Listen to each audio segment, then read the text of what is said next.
Le damos la bienvenida a nuestro próximo invitado. Un gusto tenerlo aquí en el piso de Informadísimas, el licenciado Ángel Orbea, que es vicepresidente del Colegio de Psicólogos del Distrito 8.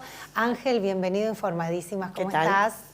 Hola, hola, Informadísimas, ¿cómo están? Es una alegría para mí estar otra vez acá. Qué bien, bueno. Sí, siempre lo hemos tenido en Zoom, del otro Claro, lado de la no es lo pantalla, mismo la charla. de la virtualidad, no, y a nosotros, bueno, nos gusta esto de la conexión y de... Presencialidad. Presencialidad y de poder mirarnos cara a cara también. O sea, aunque la Así tecnología esta no nos permite Bueno, hacerla, no, pero bueno, también, ahí también. estamos.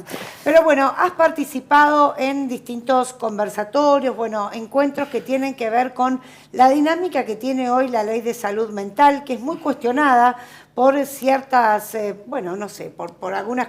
Sí, por algunos una corriente y otros muy defendidos. Otros que la aceptan mucho. Bueno, ¿qué debate se está dando en torno a esto, Ángel? Bueno, en realidad, debate, lo que se dice propiamente dicho, un debate, no hay. No hay. Lo que hay son un conjunto de opiniones de distintos sectores, algunos más calificados, más autorizados, otros no tanto, y algunos ya directamente insidiosos. Lo primero que hay que decir acá es que esta es una ley muy especial, porque no concierne dentro del derecho a cuestiones que tienen que ver con la propiedad, ni con cuestiones de intercambio, de contractuales. Es una ley difícil como tal, digamos. ¿En qué sentido? Que una cosa es el texto de la ley y otra cosa es la aplicación. La práctica. Entre la aplicación y el texto está la interpretación. Y efectivamente, el juez interpreta. Claro. No se aplica a la letra. Cuando se dice aplicar a rajatablas, eso es falso. Hay interpretaciones, para eso está el derecho. Y por lo tanto, como les estaba diciendo, las interpretaciones nunca dejan conforme a todos. Entonces tenemos una ley que, a mi juicio, ahora voy a dar mi opinión, es progresista, está imbuida, digamos, de este progresismo que hemos vivido en los gobiernos acá en los últimos años, que uno puede acompañarlo o no, pero digo progresista porque viene a ponerle fin a una hegemonía, lo voy a decir así, médico-psiquiátrica de más de 90 años. Es decir, el psiquiatra era amo y señor de los cuerpos, de las personas, en el ámbito de la salud mental. Desde el punto de vista que el psiquiatra tenía la tutela de internar a alguien en cualquier circunstancia. ¿Pero ahí la familia no intervenía? ¿No hacía falta la firma de la familia? No, ni siquiera hoy. Hoy con la ley tampoco hace falta. Yo acabo antes de ayer, de hacer simplemente hice en un recetario, paciente en riesgo para sí, para terceros, artículo 482, indico internación. Le doy con el acuerdo del familiar, desde luego, le doy al familiar, la persona estaba muy en riesgo y no aceptaba porque estaba un tanto enajenada a internarse, el familiar fue a la comisaría, de la comisaría la mandaron al juzgado y entonces se oficia inmediatamente con esa simple receta una internación compulsiva. Iban a ir primero los enfermeros, claro. Después va a ir la fuerza pública, en el caso de que la persona se niegue porque estaba enajenada. Claro, no daba cuenta de sí. Enfermedad y de la adicción. Era una situación extrema. Ahora, vos lo contás así, también en su momento vino Luciano Grasso y dijo lo mismo que estás diciendo vos. Ajá, pero Luciano, sin embargo, los papás hay una agrupación, de hecho hoy hay una movilización donde la mamá de Chano Charpentier, la nombro a ella porque es quien ha llevado la bandera adelante, dice que nunca puede internar a su hijo porque necesitan del propio paciente que dé su consentimiento para poder ser internado, que eso dice la ley. ¿Por qué tantos padres y muchos psiquiatras, psicólogos dicen que necesitan el consentimiento del paciente, que como bien vos decís, muchas veces están enajenados producto de esta adicción? Bueno, la persona en cuestión, el paciente, ¿no? El usuario, puede no querer. Sí. Pero como no da cuenta de sus actos, alguien, algo de afuera, exterior a él, tiene que de alguna manera coaccionarlo. En salud mental, vamos a decirlo así, muchas de las cuestiones no son de violencia, son de coacción. Coacción es empujarlo. Yo, en mi experiencia clínica de casi 30 años, he visto muchas personas que se han enojado conmigo al momento de la internación y luego, cuando eran externados, nos abrazábamos. ¿Se entiende lo que estoy diciendo? Claro, obvio. Ahora, yo hago una interpretación Es muy clara. difícil asumir la enfermedad o el momento que están viviendo. Claro, porque la persona no es la persona, Claro. está despersonalizado. En muchos casos es así, pero esto que estamos hablando es un mínimo.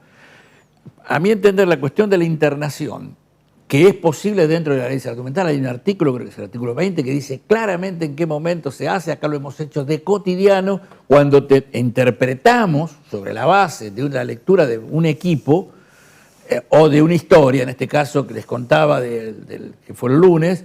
Había una historia previa, una persona con varias internaciones que se estabilizaba durante 2 o 3 años y después se inestabilizaba, se desestabilizaba y había que internarlo. Y claro, porque uno, perdón, Ángel, está, digamos, primero hay que ver cuál es el diagnóstico, porque una cosa puede ser, ¿no?, algo derivado de una adicción, pero otra cosa es una enfermedad mental, donde allí, digamos, esa persona seguramente va a tener un tratamiento prolongado, ¿no? Claro, Y va a tener que estar en una institución mucho tiempo. Digo, hay que separar eso, hay que ver la diferencia. sí, y acá hay que decir el problema que trajo la ley. La ley Sí. lo que dice que la internación debe ser en caso extremo y que todas las medidas que se tomen es para lograr la autonomía de la persona. Ahora bien, la ley mismo dice que debe promoverse la integridad de la persona. Tenemos 2 cuestiones, autonomía e integridad. Pues bien, debemos decir que ahí la ley pifia. Es una ley que estuvo hecha con muy poco fundamento. Hay que decirlo, jurídico y sobre todo clínico. ¿Por qué? Porque la autonomía choca con la integridad. Claro. ¿Se entiende? Los cuidados. Entonces la persona le damos el alta y puede volver otra vez a tener recaídas, que de hecho pasa, o en un cuadro psiquiátrico puede otra vez tener un brote psicótico mucho mayor que el anterior, pero nosotros tenemos que trabajar para la autonomía. Les voy a dar un ejemplo. A ver. Yo coordino el centro de día. Tenemos un montón de pacientes, muchos de ellos viven en hogares. Hogares que paga el municipio, hogares, pensiones, geriátricos, hay toda una gama, habría que diferenciarlos, en fin. No es mi cuestión esa. Estas personas, hay una lógica que dice así: cuando mejor, peor. Cuando están más estabilizados, más, digamos, normales, empiezan a querer salir, empiezan a querer tomar una cerveza, hacen las cosas que hace todo el mundo. Claro. Y eso choca contra el régimen que tiene en los hogares donde vive. Y ahí se produce un colapso, porque los hogares tienen un régimen pensados como si fueran en general geriátricos. Entonces un pibe de 20 años que vive en un hogar, cuando se siente bien y quiere salir, quiere tener una novia, quiere salir como cualquier hijo de vecino, y ahí se produce una colisión que muchas veces hace que recaiga y vuelva otra vez internado. Claro. ¿Se entiende la Sí, complejidad? claro. No hay una cosa, hay un gris ahí. Ahí hay ¿A un dónde gris va esa persona? Y lo va a haber siempre. Porque si fuera una casa de contención, casa hogares, como se dice, pasaría lo mismo. Es un problema, por eso, a mi juicio... O sea, ese es un punto que hay que modificar. Eso de que se puede internar, el paciente quiera o no, sea adicción, sea salud Sí, mental, sí. se puede. Se puede, con esta absolutamente ley. se puede, se necesita 1 o 2 firmas de un profesional que te pueda descifrar la situación. Y si hay un consentimiento y un acuerdo con un familiar, que también hay que descifrarlo, porque muchas veces los familiares tienen un interés avieso y casi perverso de querer internarlo, sacárselo de encima. Guarda, porque el desciframiento es múltiple. Uno dice el familiar como si el familiar fuese un santo. Claro, bueno, un poco la ley vino por eso, ¿no? Porque había muchas internaciones, o no sé si muchas, pero había internaciones de personas que realmente no eran para internar. En general les voy a decir esto, chicas, las personas que se internan están para internarse, lo estaban antes y ahora. Porque hay que soportar, ¿no es cierto?, a venirse, yo creo que una internación en un punto es peor que la reclusión, porque un recluso sabe cuándo va a salir, o al menos tiene un proceso, ¿no es cierto?, que alguien que lo defiende. En cambio, una persona internada en un psiquiátrico, como yo trabajé muchos años en la colonia de Oppendorf, no sabía cuándo iba a salir. Y esta eternización afectaba desde todo punto de vista su salud, su persona, su integridad, y creo que la ley lo que vino a poner fin es a esa especie de holocausto que eran los psiquiátricos. Yo trabajé varios años en la colonia de Opendor, cuando se intervino esa colonia, que estaba después de lo de la doctora Jubileo. Sí, se llamaban manicomios, ¿no? Eran manicomios, claro, sí, eran ¿Y los pacientes con alguna adicción también son internados en el mismo lugar? Bueno, ahora sí, acá nosotros tenemos la sala de internación que tiene 13 camas y una ingesta de psicofármacos, un coma alcohólico, se lo estabiliza médicamente en la guardia y después se lo lleva a la sala, y ahí en la sala, mediante una serie de interconsultas, se decide qué se va a hacer. Ahora, iba a este punto. El progresismo, la ideología progresista que tiene esta ley, ha hecho, con la desmanicomialización... Qué palabra difícil, aparte. Sí, para de pronunciarla. Sí. Y no la repitas porque no te va a volver a salir. Sí, ha hecho que no se abran más lugares de internación. Claro. Que sea un cuco. Por ejemplo, acabo de ver hoy en televisión un lugar, no estoy al tanto porque lo miré de pasada, donde... Un centro donde se iban chicos a internarse. Y que tenían un modelo de atención, que modelo WOM, el modelo Dayton, que es un modelo muy rígido de autoayuda, donde la persona está todo el tiempo trabajando. Y yo estoy de acuerdo con eso, porque yo coordiné comunidades terapéuticas en los años 90, donde tenía 90 pibes, drogones, para decirlo así, muy adictos, algunos infectados con SIDA, otros. ¿Y qué hacíamos? Y teníamos una hectárea, todo el tiempo trabajando, haciendo pozos, y muchos de esos pibes salían, sobrevivían. Los testimonios de los padres, familiares, hablaban de que los chicos se recuperaban. Exactamente, más y eso es lo que no se ve. Pueda haber alguna algo ilegal de trasfondo, hay lo que hizo la detención. Pero como modelo... lugar no habilitado, partiendo de esa base. Lugar no habilitado. No estaba habilitado, claro, porque no hay habilitaciones, porque ahora hay una cuestión legal que no se abren más espacios de internación. Claro. Y en adicciones, debo decirlo, yo conozco muy bien el campo, necesitamos internación porque una persona está a punto de morirse. Si le damos el alta, se mata. ¿A dónde lo llevamos? Tiene que salir de la ciudad, dejar el medio. ¿Y eso porque es una decisión política de no abrir más? No, sí, la ley, el progresismo. Acá se ha condensado todo el progresismo en la ley de salud mental. Todo el progresismo argentino está condensado ahí. Y es una macana porque se ha ideologizado. Entonces debate... Y perdón, Ángel, porque a ver, el progresismo lo que hace es buscar, digamos, también la igualdad en todo. Y en este caso no es así. No porque es así. Aquel que tenga plata va a poder acudir a un centro privado. Seguro. Y el que no va a quedar a la deriva. Quedan a la deriva. Nos ha pasado acá en Tandil, hemos luchado, pero... Y muchos hasta legisladores y gobernantes de la ciudad son testigos. No teníamos a dónde internar pibes que estaban todo el día consumiendo pipita, del pipazo. No teníamos dónde. Tardábamos 20 días en conseguirle una cama y en esos 20 días el pibe o delinquía y terminaba en la cárcel o se mataba. Sí. Qué difícil para los familiares, contra otro, ¿no? Contra su vida, es complicado. Sí, hay que decir que las personas que consumen sustancias son las que menos intención tienen de internarse. La persona psiquiátrica generalmente es una persona que en un punto está pasivizada, está más del lado de ser un objeto y entonces se deja llevar, a menos que sea un paranoico persecutorio, ¿no es cierto? Entonces sí, pero en general, ahora la persona que consume cree que no le hace nada o que lo va a poder dejar la semana que viene. Sí, claro. Tiene todo alterado. Incluso siempre hablamos, y en la previa lo decíamos, hablamos de consumos problemáticos, no todo lo asociado por ahí a las drogas, ¿no? Que bueno, que están prohibidas el consumo. Pero ¿qué pasa también con, la ingesta de ansiolíticos? Se ha visto que después de la pandemia, ¿no? Quedaron muchos con, algún tipo de alteración mental. Hay gente que, está mucho por el empastillaje, ¿no? Lo decimos en ese término. Y la situación, no ayuda tampoco la situación económica, no, claro. Que no le alcanza, que se queda sin dinero. Y los psicofármacos han sido un refugio. En la pandemia, ¿cómo lo ves vos? En principio les digo, chicas, que los psicofármacos, si son un refugio, y no lo son, pero ahora les voy a explicar por qué, son muy caros. Muy caros. Una prescripción de psicofármacos hoy, por lo menos 30.000 pesos. Hay que pagarlo. Bien. Claro. Estamos hablando de que ansiolíticos, ansiolíticos, para descansar, para estar. Sí. Ahora. La mayoría con receta archivada encima. Sí, claro. Casi todos, seguro. Sí, con receta archivada. La prescripción de psicofármacos en el mundo se ha extendido, se ha multiplicado de manera tal que la industria farmacológica es un poderosísimo factor de poder. Bien, esto es una cuestión. La otra cuestión es, hoy las personas, aquí en Tandil y en todo el mundo, quieren la solución rápida. Claro, rápida. la Y es cierto, mágica. y eso en un punto no es cuestionable. No es cuestionable. Yo como psicoanalista, yo hace 20 años que me psicoanalizo más, imagínense, no lo puedo cuestionar a alguien que me dice, mira, voy a darme una solución en 15 días. No, yo lo pongo en espera, le introduzco una temporalidad, porque esa persona viene en un estado ansiógeno y la ansiedad es como vivir sin tiempo.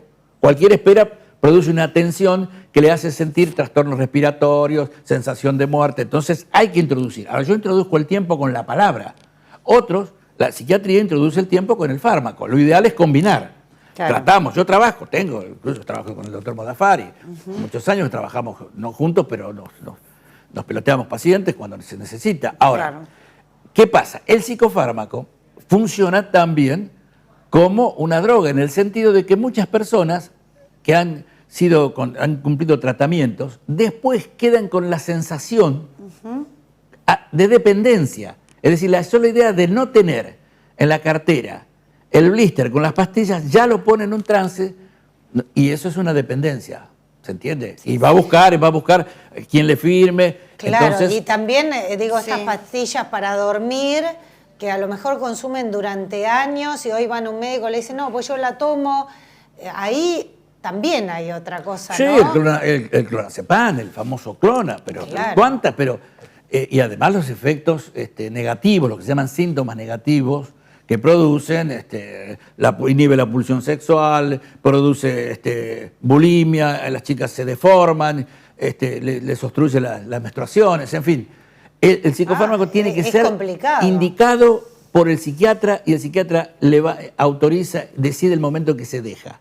Ahora, es muy difícil. Hay mucha gente que se la da el médico clínico. No, bueno, ese es otro gran problema que tiene la psiquiatría. ¿No? Nosotros no lo tenemos, que al ser los psicofármacos tan específicos, se ha generalizado la prescripción en todas las especialidades médicas. Yo no he visto un psiquiatra que medique para el corazón o para el hígado. En cambio, he visto muchos endocrinólogos que medican para una, nada más y nada menos, depresión, que es muy delicada la medicación en la depresión, muy delicada.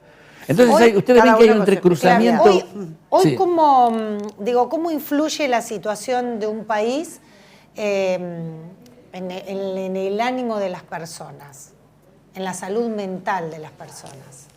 En principio les diría algo que les puede sorprender. Las personas normalmente no tenemos una dimensión, un registro de la realidad exacta en que vivimos. Tenemos un registro alterado de la realidad, fantasmático. A eso se le llama neurosis. La persona neurótica altera. A una pequeña cosa la eleva o quizás a una cosa muy importante la desconoce o la reprime. Entonces, generalizar, decir que es por la situación, como se dice, por la situación de pandemia ha prosperado, no. Yo ni siquiera podía darle números en el hospital. Después que se levantó, digamos, la pandemia, el año pasado, así regresaron montones de pacientes que ya estaban en tratamiento anteriormente, reanudaron. Por eso nosotros, con esta idea de reanudación, permítanme que les diga, que pase un pequeño chivo, no cobramos la jornada, es gratuita. Vamos a hacer el 1 de octubre, quiero hacerlo público, una jornada desde el Colegio de Psicólogos del Distrito 8, que tiene la sede en la ciudad de Azul. La vamos a hacer ahí en la Casa Ronco, ahí donde está la colección cervantina más importante del mundo. Vamos a hacer el sábado, vamos a arrancar a las 9 de la mañana, hay ya como 15 trabajos de colegas de la zona, y esos trabajos apuntan a exponer cuáles han sido las problemáticas que hemos tenido en la pandemia y post-pandemia. Vamos a trabajar todo esto que tanto se dice a nivel de la opinión, con casos, con elementos, con datos. Claro. Bueno, ayer había... Perdón, ya lo comprometemos para luego esa fecha para que vengas a ver, bueno, si hay algún tipo de conclusión. ¿Cómo no? Sí, la idea es esa. Ayer, Ángel, a nivel periodístico, se habló del tema del picnic de la primavera y fue una sorpresa en todos los medios que vamos a cubrir los lugares, que había casi ningún joven en las plazas que normalmente se juntan, y alguno que otro tiró, bueno, es el síndrome de la cabaña, lo que ha sucedido en los jóvenes que no salieron a festejar, como se hacía masivamente, el picnic de la primavera. ¿Tiene algo de certero esto?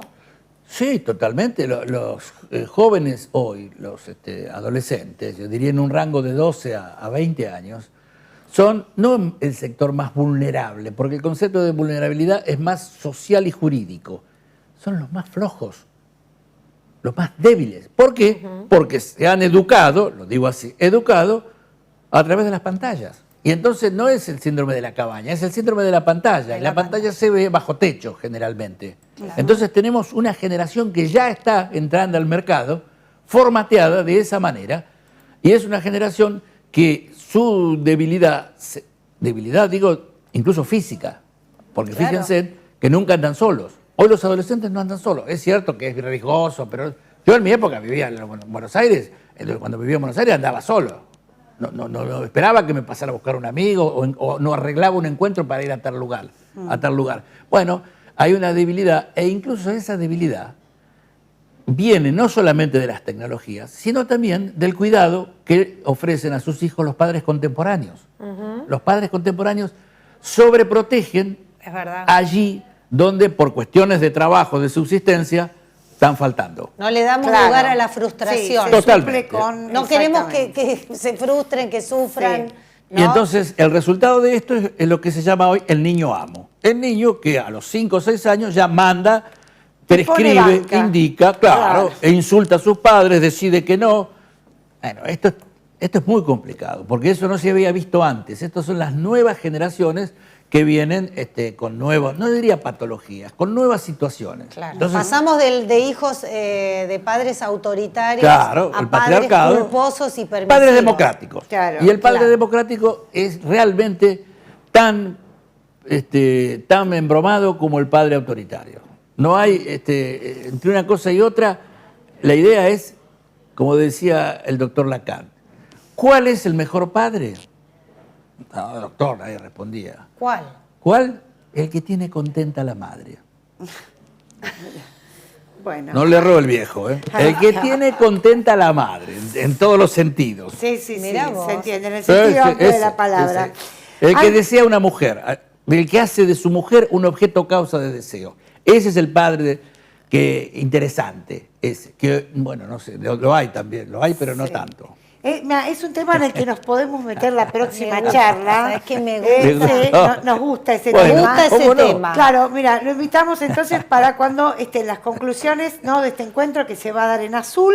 Allí ya un terreno un poco más firme para saber un poco lo que ha sido pandemia y pospandemia y hablar un poco del tema de los chicos, de los padres democráticos, de lo que tenemos ahora. Pero te voy a decir algo, siempre nos quedamos con ganas de seguir charlando. Sí, claro. Así que la próxima al productor le decimos 2 bloques. Claro. 2 bloques los vamos Buenísimo, a tener estoy dispuesto, acá. me interesa, pero sabes que soy periodista también, así Ahí está, mira, completo. Me sale la pulsión que estudié periodismo ya. Mirá, qué bueno, eso no lo sabías. ¿No lo sabías? No, sí me recibí, sí, tengo el título. Impecable. Licenciado en Ciencias de la Información se llamaba ese título. Muy bien. Bueno, colega entonces también. Ahí está. Para el Día del Periodista vamos a mandar saludos y algún regalito. También, claro que sí. Ángel, bueno, muchísimas gracias por acercarte al piso de Informadísimas. El licenciado Ángel Orbea pasó por Informadísimas. Bueno, hablamos de varios temas y ya con el compromiso firme de retornar aquí para seguir hablando de estos temas que son muy interesantes. Muy interesantes.